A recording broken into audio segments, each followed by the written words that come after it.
Hello everyone, this is Chris with World Crypto Network. We're just doing an impromptu live broadcast. I'm joined today by Xavier from Permacredits. Hey, how are you? How are you doing, man? You well? Yeah. So tell me about permaculture first, before we get into the crypto side of things. Okay, so permaculture stands for permanent culture, or permanent agriculture. And ultimately what it is, for folks who don't understand agriculture, it's basically a low input, high yield way of doing agriculture. And right now agriculture is one of the fastest growing industries in the world. And if we as a civilization are going to continue, it's not going to be with companies like Monsanto and monoculture and all of that. It's going to be based on permaculture, which is biomimicry. It looks at the systems in the earth and how they operate, and then working with them rather than in opposition to them. We build soil, we build higher production, network surplus, and it's not just agriculture, it's power production, living environments, energy. It's all of that rolled into one and based on an ethical way of doing things that actually produces more revenue. If you want to talk about revenue, it produces more revenue than your traditional monocropping. So just for a quick example, if you have a plot of land and you grow all corn, it's more resilient to have it be a permaculture field, because if one crop doesn't work, then the others may, So, but if you're relying on one crop, it's kind of like decentralized cryptocurrency. And permaculture is the cryptocurrency of agriculture, whereas Bitcoin is the cryptocurrency of finance. So they're two different spaces, but they have the same approach and are vibing at the same wavelength, really. So it's really about getting humans to behave in accordance with nature that allows for the carrying capacity of the earth to be, Yeah, if we want a longer civilization that will last longer, we're going to do it with permaculture rather than monocropping. Monocropping destroys the soil. I mean, you can fly over a field or fly over, somewhere in the Midwest, and you can see all the drought-laden areas, and the soil is just gray and not vibrant. Or you can look at a permaculture field and how it's stacked, mutually interdependent, beneficial systems. You've got worms. You take care of the soil. You build the soil. You're able to grow more things, and they're more vibrant. You do that with water that's treated properly through magnetism, and the cells of the plants are able to absorb the water more readily. You use less. There's all of these different techniques built into just being able to live in balance with the earth. But one of the reasons it's more profitable and costs less. One of the reasons why agriculture doesn't work is because it's been mechanized. And it had the Industrial Revolution kind of happen to it. Right. And so now people are working on quarterly profits and all these kind of projections. And so the farmers themselves, the average age of a farmer in the West, by the way, is 58. I don't know if you're aware of. Yeah, exactly. And there's less of them. Yeah, there's less of them. Most people now are studying PR, they're studying marketing. Useless. So a lot of people don't get into agriculture at all. But someone somewhere has to grow the food, because that's not a speculation to say that people will need to eat in the future. What's really interesting is what you just brought up with the automation. Like, we can automate permaculture systems. You can have sky rises with automated aquaponic systems that are feeding fish, feeding the plants, and they're all mutually interdependent systems that are stacked on top of each other, taking a small space and producing higher results. And that's remarkable. And you can have one or two people managing the system. So we are able to mechanize and automate the farming process to a degree by utilizing intelligent systems and intelligent design that regenerate the system and actually produce more longevity and more productivity. Right. So I really like this idea that humanity is becoming like a steward of nature. That's right. We still need a way of shepherding its power, because nature doesn't have a plan. It just has raw energy. But humans are really good at building plans and having dreams and building a sequence of activities in businesses that help achieve those aims. So where does this fit in with the technology? How does cryptocurrency impact on permaculture? Yes, so one of the components of my talks is how we've got all of these 21st century breakneck speed technologies like 3D printing, biogenetics, Bitcoin, and we can grow, like a plant can grow big branches and have these wonderful, reaching to the heavens. But if it doesn't have a strong root system, the slightest wind could come and knock it over. And we as a civilization are being threatened by that, where our technology is outpacing our wisdom. Right. So we need to return back to the ancient wisdom traditions that founded our civilization, like gifting economies, like living in balance. Permaculture is the Western colonial return to what the indigenous folks, some of my ancestry here in the United States, have been doing for ages. And so when we say we can have all of these wonderful technologies, but they need to be rooted, and we need to use them to benefit. And like the slide that I use is a tree, and then I show all the leaves falling and composting into the soil and feeding the root system. So that's what we're doing with Permacredits, is we are taking all of these technologies that we have available to us and applying them in such a way that allows the tree to grow stronger and healthier and bigger. So are you familiar with Virgil's Eclogues? Virgil was a Roman poet, epic poet. Oh yeah, Who wrote a book, wrote some epic poetry called the Eclogues, where it's like farmers, and they're like comparing themselves. Like, I know how to sow my crop better than you do. Oh, right, kind of having these kind of, almost like America's Got Talent, right? Mm-hmm. Where they're kind of comparing themselves to each other, and they're providing this kind of co-opetition. Yeah, I call it. I love that, co-opetition. It's not a zero-sum competition where in order for someone to win, someone necessarily has to lose. It's a competition where everyone wins.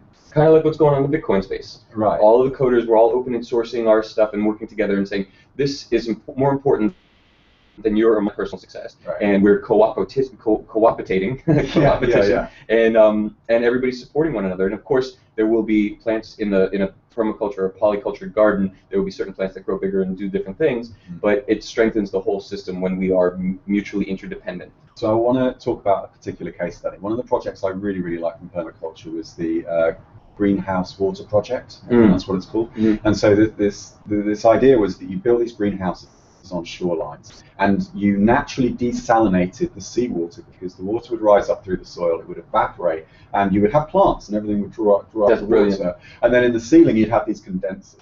Yeah. And then the water would evaporate, naturally desalinating, and then you'd have fresh water. And the reason that's important is because a lot of people are claiming that we've reached peak fresh water, right? That actually the Earth is now diminishing in its capacity to keep producing drinkable water, and this will be a serious problem for us in the future. Barcelona, for example, has a serious problem where it's having to import a lot of its water from the inland Spain. Wow. And obviously people in inland Spain are saying, well, we're giving this water away for free. Well, it's like, well, yeah, because that's Spanish, but it's like, yeah, but we need it, you know? Right. And so otherwise you've got to build these huge desalination plants, and they cost a lot in terms of infrastructure, electricity. You can't build any property there. It kind of ruins the local ecosystem, and it's very, very degenerate. What I'd like to see is like a crypto greenhouse, right? We've been working on this at Feathercoin a little bit, except we can't get a way to regulate the temperature without killing the plants. So maybe you could come in here. So I want to see a greenhouse that has crypto miners on the outside, the pumping heat inside of the oh, nice. Right? Yeah, totally. And then you're doing what these guys are doing, where you're watering it, or that you collect it from the rainwater. That's a great idea. And then it condenses the water. With David Irvine from MakeSafe, and part of what they want to do is put farmers. They call them farmers, server farmers, right? And one of how this whole Permacredits initiative started was because I have an eco-village in western North Carolina in the mountains, and we have the business plan for an eco development. And we talked, and the idea of having their server farmers in part of our stacking functions and in part of our businesses in each of these eco developments, is we can have server farmers and people who are working on code and doing that sort of thing, and incorporating that heat element that just blows my mind. Like, we could have greenhouses that could be heated throughout the winter with that. So the way to think about heat is think about it in terms of information, because heat is not a discrete entity in physics, right? It's actually an epiphenomenon. Right. So all it is just the emergence of what happens when atoms move at speed, particles move at speed. So it's still information. It's just not meaningful information. We can't make sense of it when we look at it. That's all it means, because it's moving too quickly. Right. So I think what can make sense of it are plants and animals and nature. Totally. So what we need to be doing is we need to be giving that information back into nature, and nature needs to say, yeah, I'm powerful, and I've got this discrete set of rules, which meteorologists still can't work out. Meteorology is like in the future we'll look back at our meteorologists and it'll be like alchemy, totally. TV reading, right? Yeah, the weather guessers. And so I think what we need to do is we need to like channel that heat back into there. Yeah. And I don't know how you'd make it. Like, what kind of plants would you have to kind of sow in order to get that to work? Like cacti or something like that? Oh no. Okay. So like, let's say we do it in a northern climate, right? That tends to be cold all year round. Right. You can't grow much. It would be great to do in the Arctic, for instance. Yeah. It would keep the systems cool, the computing systems, and also the heat that would be naturally generated could be pumped in, and there's plenty of sunlight, at least in certain areas. What I would think, just not having interacted with the idea for too long, but having, like, let's say in western North Carolina or up in Colorado or something like that, where it tends to be colder in the winters, smaller growing season, you could actually supplement the heat in the greenhouse with, have the server building next to the greenhouse building, and you can cut it off in the summertime, and then in the wintertime pump it in there. One of the things that's really interesting about compost, for instance, is that if you're taking waste management from human refuse and putting it into a composting system, it creates heat. enough to heat a big greenhouse. And then if you have animals living in the greenhouse at the same time, they create body heat. And if you put a big tub of water, that also captures the heat during the day and releases it. So there are all these different systems that you stack into one thing that all serve different functions. Like you could have a fish pond in there that's naturally regulating the heat in the greenhouse. So you get into all of these complex systems that, once they're connected together, create a much more robust, decentralized system. So that would be something to really look into. Right.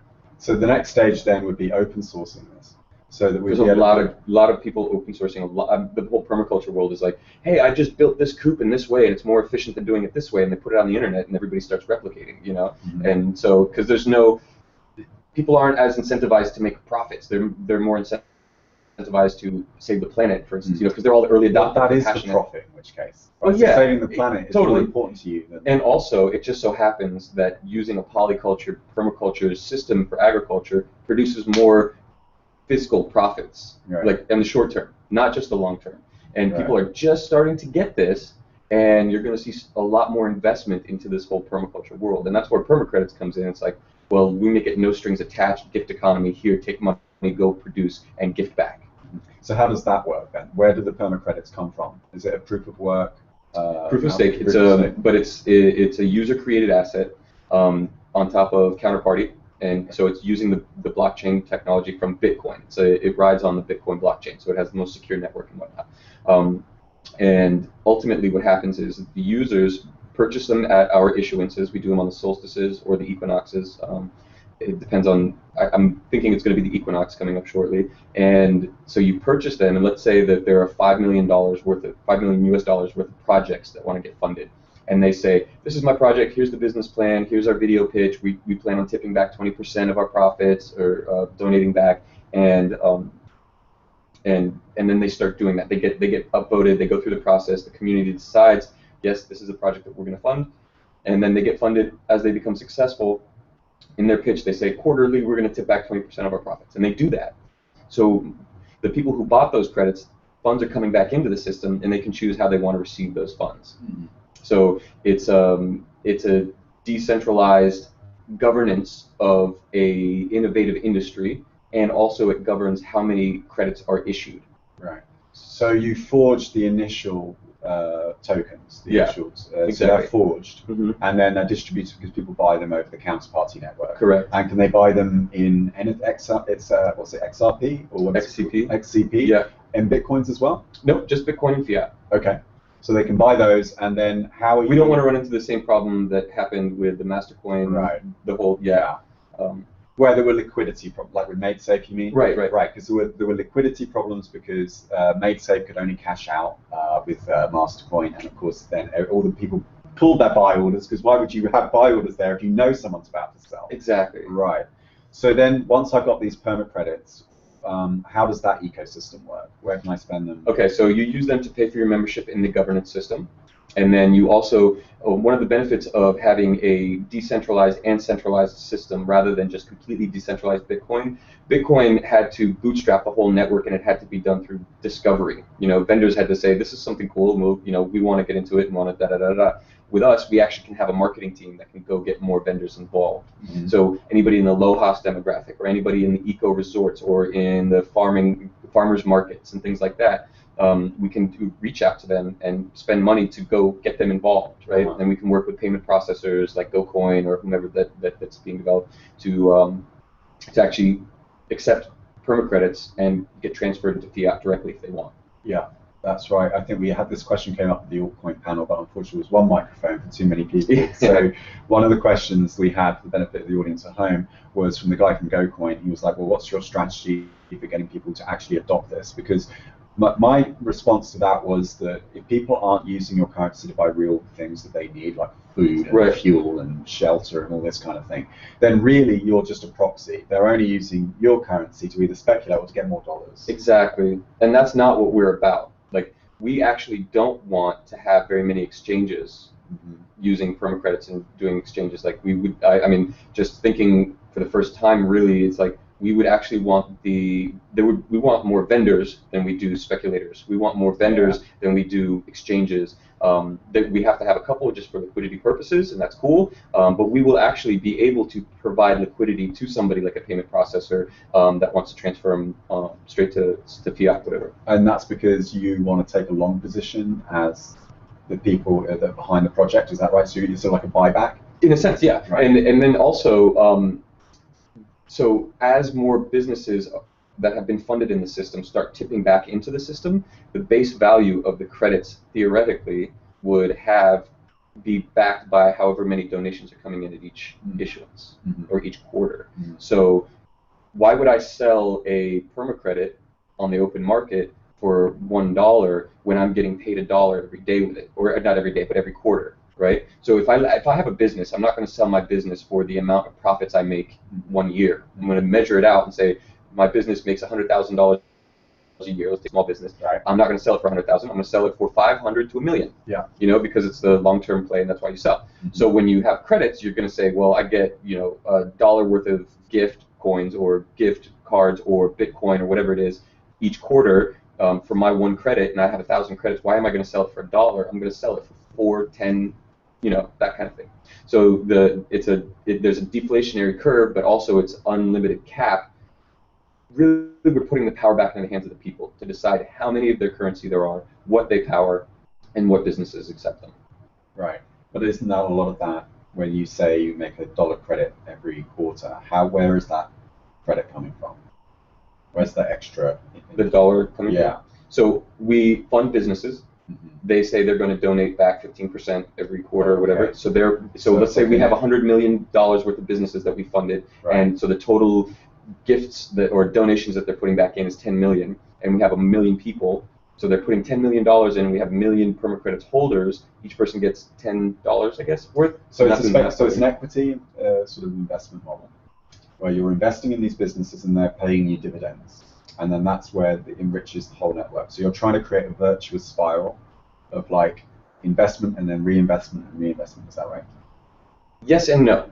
Because there is this first iteration of it is a demonstration piece, and it's all based on, like I said, our ancient wisdom traditions and gifting economies. Yeah. There are no contracts involved. We want to demonstrate the system and say, look at how this works. SEC, check it out. All of the and everybody come and look at how it works. And this is how we can make it pay dividends. This is how we can add contracts to make sure that people are paying dividends. And this creates a system with less fraud.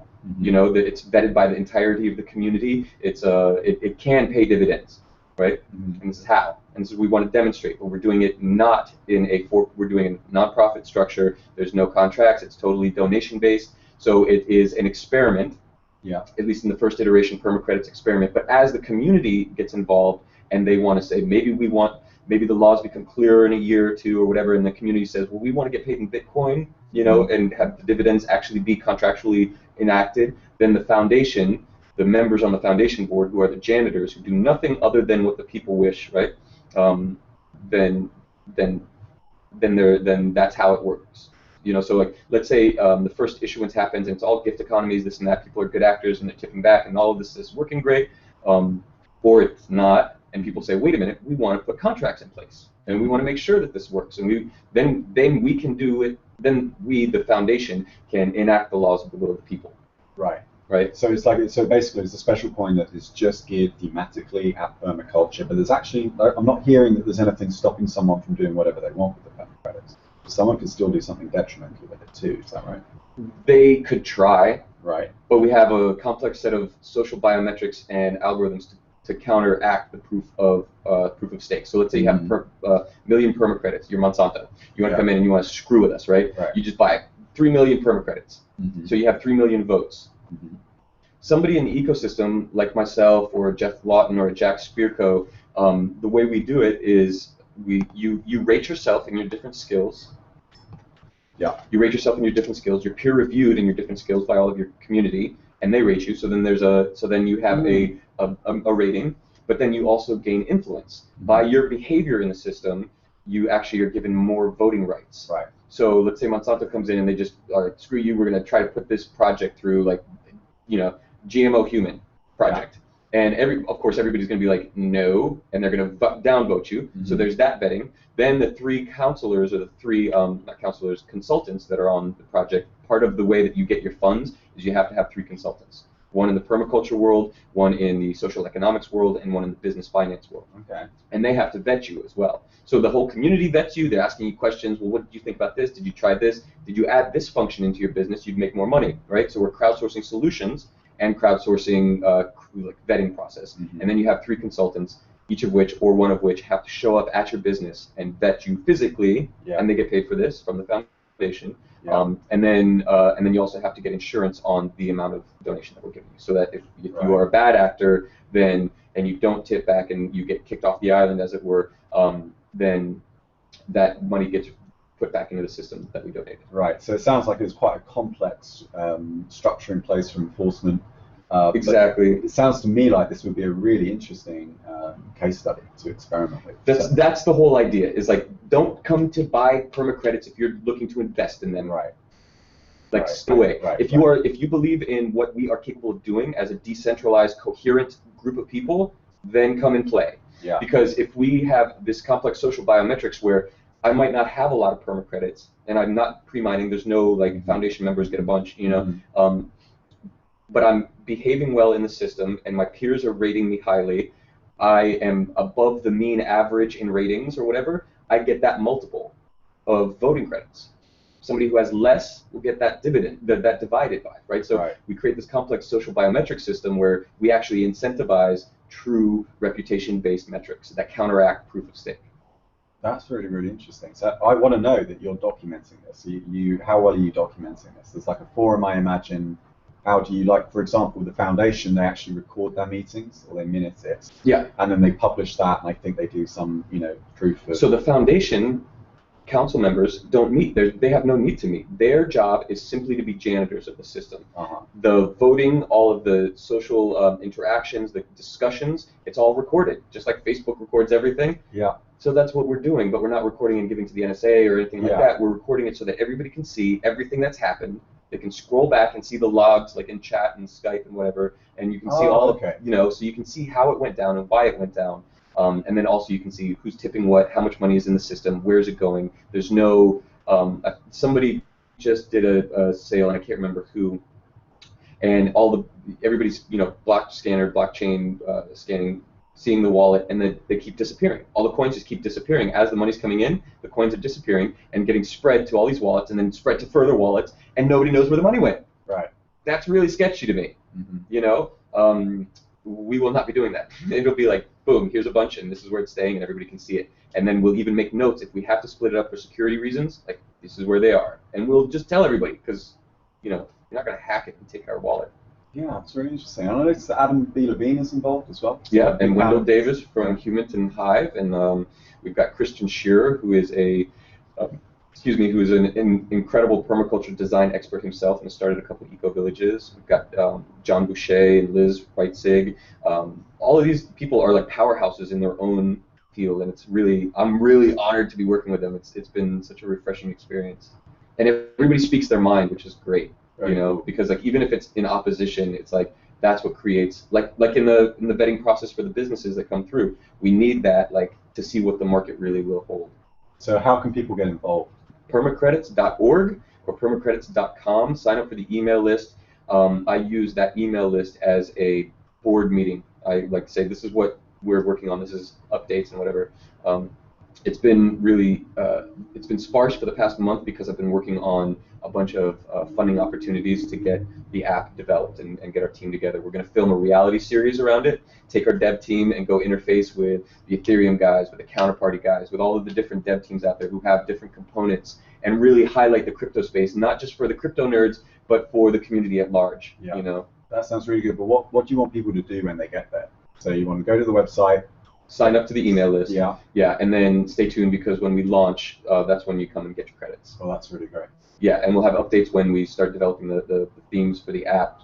We're gonna take the functions and redesign it so that it's like Minority Report, all the sci-fi movies that we see, and that's kind of why I called it credits, because every sci-fi movie I've seen of the future, they use credits. Han Solo, Luke Skywalker, who all had bounties on their heads for credits. So what's really interesting, a lot of people don't know that the word technology comes from the Greek word techne, which means art. Yeah. Like, technology isn't supposed to be this thing that like automates our jobs away and makes us feel kind of hopeless. Because on the one hand, as a consumer, I really want all the tech. On the other hand, I also, as an entrepreneur, need to be able to make a living so I can pay for all the stuff with my consumer. Right. So what I see you guys doing, or at least what I'm hearing, is that you're kind of bringing an art back to agriculture again. You're bringing the technology and nature together to kind of build this. Yes. This virtuous spiral. And it's giving me shivers because I think of architecture as a way of expressing that. When you build a building with the intention of expanding one's consciousness or one's soul, then they naturally do that. They might not think about it, they might not be aware of it, but it naturally does that.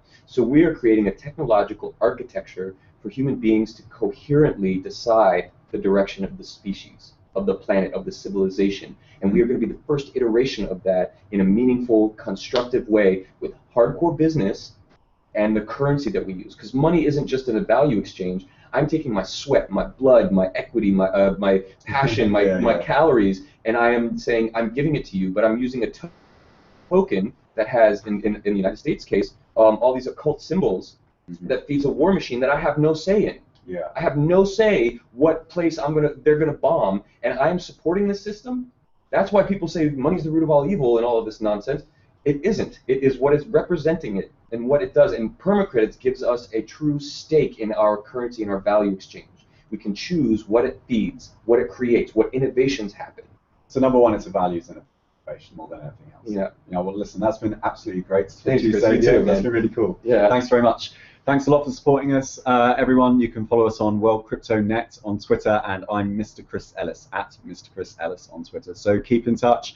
You're the director. You're in charge of all of this. You tell us who you want to interview. We got some tweets requesting some more altcoin stuff, so I'm going to do some more today. Keep sending those requests in, and I'll happily oblige. Goodbye for now. Cheers.